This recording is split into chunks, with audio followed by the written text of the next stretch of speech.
ज्यांनी ज्यांनी शिक्षक तुम्हाला शिकवलं घडवलं त्या सर्वांना घेऊन भेटताय त्याचा एक वेगळ्या प्रकारचा आनंद आहे। असंच आयुष्यामध्ये भेटत जा, एकत्र राहत जा, एकमेकाच्या सुखदुःखामध्ये सहभागी होत जा आणि ज्याच्याकडे आहे ज्याच्या खिशामध्ये जास्त आहे त्याला दुसऱ्या एखाद्या गरीब मित्राला मदत करण्याचा प्रामाणिकपणे प्रयत्न करा। जर तुमच्याकडे असताना तुम्ही जर ते मदत जर त्या पुढच्या मित्राला केली तर तो एक वेगळा आनंद आहे, एक वेगळं समाधान आहे।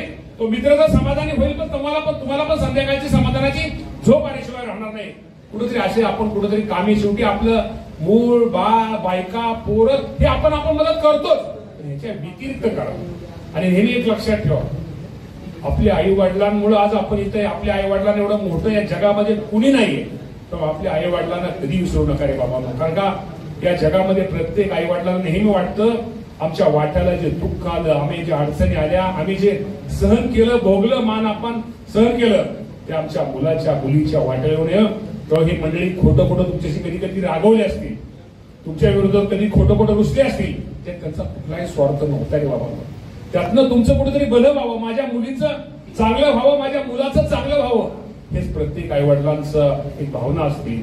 तर त्यांना जिवंतपणी कधी तुमच्या आई वडिलांना दुखवू नका रे बाबांनो।